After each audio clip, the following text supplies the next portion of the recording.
All right. We've done quite a few videos on this topic now, to the point where we could probably have a DVD box set at some point. And I know I said we weren't going to talk about it again, but dang it. Dang it, Bobby. We have to, because more stuff has happened in the developments of who's going to be the new drummer for Slipknot. Now, of course, in some of my previous videos, I've talked about some of the people who I thought might be the go-to kind of, good fits. We talked about El Estepario. We talked about Simon, Clown's Kid, Krim.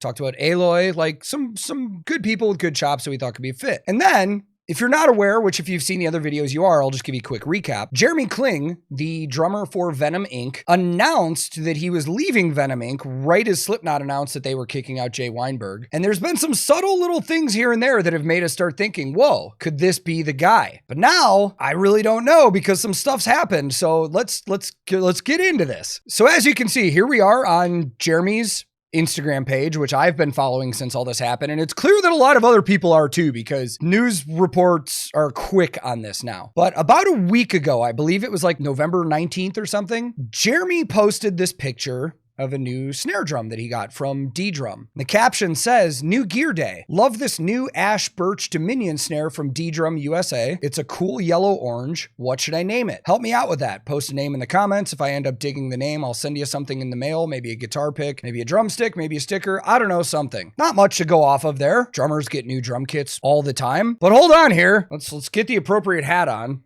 All right, now we're ready. Now we're ready for the conspiracy. The big noticeable thing on this one, there are a few hashtags. One of the hashtags says, hashtag I'm 666. Now, of course, Slipknot fans immediately will get that reference, because that comes directly from lyrics from the Heretic anthem, which that chorus is, if you're 555, then I'm 666. So immediately, everybody's gonna start thinking, damn, like that's a drop right there. That's him basically confirming he's going to be the next Slipknot drummer. Now, let's take this off. However, that may have just been coincidence, because as he talked about in the comments when people were asking him about being 666, he's like, yeah, I was in Venom Inc. We have a song called Sons of Satan that we played every night, which is absolutely true. And if I would like to bring this up, Venom Inc. regularly uses 666s on their merchandise, as you can see on screen. That is not really as damning evidence as I think a lot of other people thought it was. My first thought right there too, he could be trolling at this point. If he's not their new drummer, he could potentially just be trolling and having a laugh at this point because of all the press that's going on with people saying that he might join Slipknot. One of the other things, though, about this drum is that is a 13-inch snare. For those of you that don't know a ton about drums, 13-inch snares are becoming pretty popular. They're not uncommon or unheard of at all. I would say 14-inch snares are a little more common. The difference between 13-inch, 14-inch, 15-inch snares, you also have to include the depth of the snare in there as well, but you're going to get different tones. With a 13-inch snare, you're going to get a tighter sound. You're going to get a higher pitch note. You're going to get a tighter whack on it. You're going to get a good crack out of the drum for sure. But in the interest of wearing the tinfoil hat, guess who else used a 13-inch snare? Joey Jordison! And it's his signature snare from Pearl. Now I'll fully admit that is an absolute reach. That is more for just comical nonsense than anything. But if you listen to a lot of Slipknot's old music with Joey drumming on it, you can definitely hear the sound of that snare. It is very tight. It is very high wound and cracky. So, I mean, it wouldn't surprise me that a Slipknot replacement drummer would go for a 13-inch snare, but I think we need to bring it up too that Jay Weinberg was using a 14, and his signature from SJC was a 14-inch snare, not a 13. That's a huge reach. Obviously, we brought the tinfoil hat out for that one.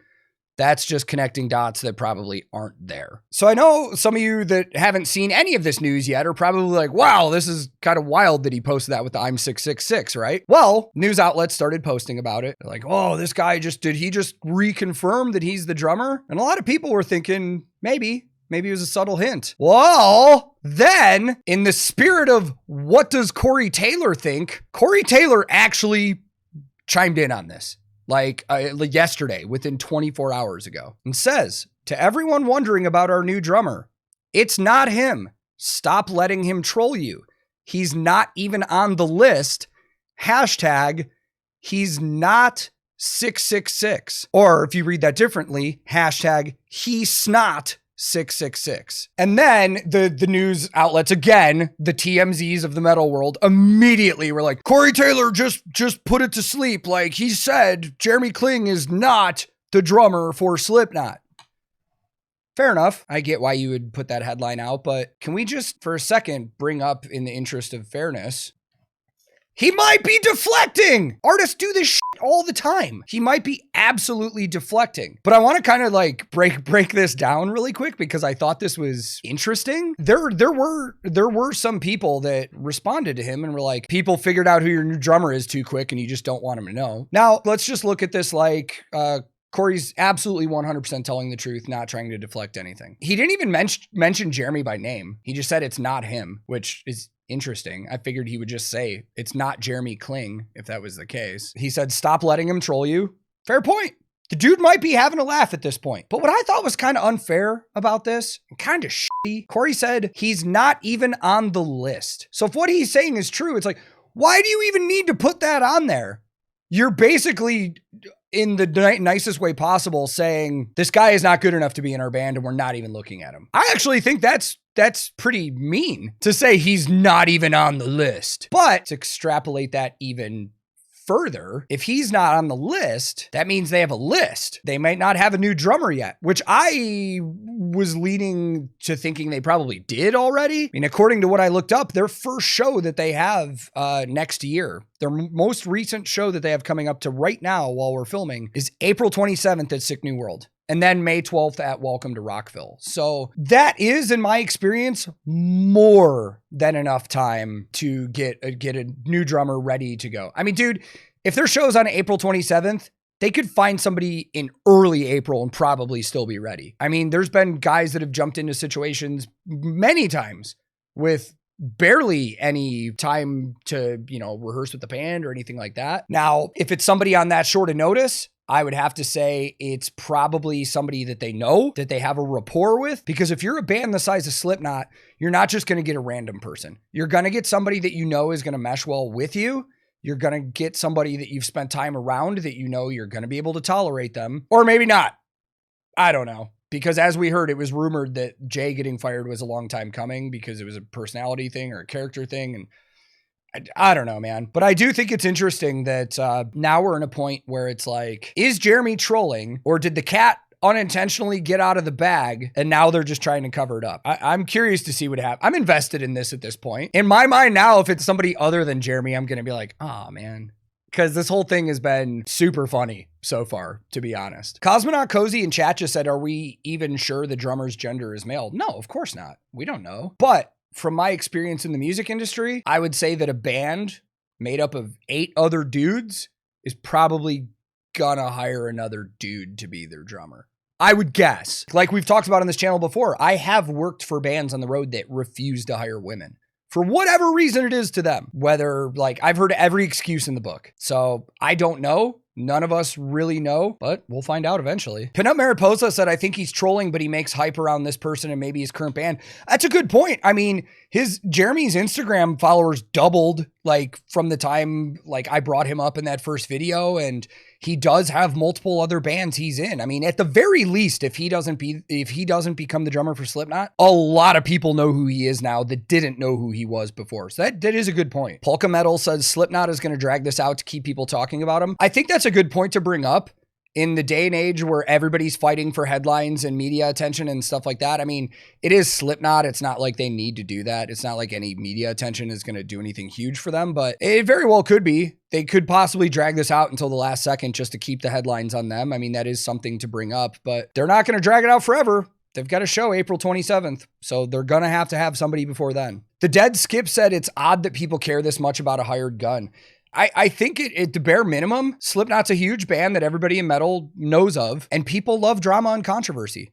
That's all this is. Now, there are definitely people that grew to love Jay Weinberg and Slipknot and love him as a drummer. But yeah, I mean, it's a fair point. The Colombian Vikings said, I wouldn't be surprised if they don't announce who the drummer is until they are on stage. They probably won't even announce who it is. Slipknot has never announced who a new member is on stage. They basically just keep it going until the fans like deduce who it is because they have masks and stuff on. I mean, they were pretty quick with with V-Man because of his tattoos on his hands and stuff. And then I think Jay was found out a little after that. I mean, even when Tortilla Man replaced Chris, the whole internet was in an uproar trying to figure out who Tortilla Man was. And then they finally did. And everybody's general consensus was, who the f is that guy? Which brings us to a good point. Whoever they hire might not be somebody notable that everybody knows. This could be some musician that doesn't have this kind of touring experience. You never know. And Clarity Affliction says, giant publicity stunt. I bet they've already got someone and have him or already practices. Very well could be the case. And there, like I said before, there is that case of with modern media and stuff, they could be loving the publicity from this. I mean, so this is a Google Trends on Slipknot over the past 5 years. You can clearly see right here, what date is this? This is around July 25th, 2021. Massive spike. What happened around then? Is that when an album came out? I think Frost got it. I knew it was 2021. I don't know why it didn't hit me. Yeah, July 26, 2021. So that giant peak right there is when Joey Jordison passed away. And that is the most trending that Slipknot has been. Now let's do something interesting here. I mean, look at that. So to Mariposa's point that she just brought up earlier, where Jeremy could be trolling just for the attention for himself as a drummer in the band. I mean, in the past 5 years, Jeremy Kling has basically not been trending at all. And now all of a sudden, boom, all the way up. Compare with Venom Inc. Yeah, it's Venom Inc. is the highest they've been trending in the last 5 years as well. So if you look at this entire situation in the scope of publicity and marketing and stuff like that, it's clear to see here that like it's doing a lot for all parties. Slipknot is trending higher than they have been in the past year. Jeremy Kling and Venom Inc. are trending higher than they have for the last 5 years. Like there's a lot of attention around this. So if we just take out the drama of the drummer and everything else, all parties involved in this are benefiting just by the names being out there. So this could very well be what everybody wants. Who knows? I don't know. I just like to speculate from time to time and get the tinfoil hat on. But anyways, I'm not going to make any more promises about not talking about this again because I did before and then this happened, but we'll just keep our eyes on it like we always do. I think this is interesting at this point. My gut now is leaning towards Jeremy probably is not their drummer. That's what my gut instinct says. But I don't know because I do find Corey's statement a little interesting too. This could be them messing around, knowing that they're messing with people. And as we can see, trends are up. Everybody's talking about it. Could just be giant PR. Who knows? Thank you to everybody that was here live on Twitch while we did this. Thank you to all of you that are watching this on YouTube later. If you're on YouTube and you'd like to join us on Twitch, you can go to twitch.tv/TankTheTech, where I often just talk about stuff like this, play games, whatever. And I'm on a ton of different social media. @TankTheTech is my handle on everything. But wherever you are in the world, until next time, be safe, be kind to each other. I love you all, and I'll be back very soon.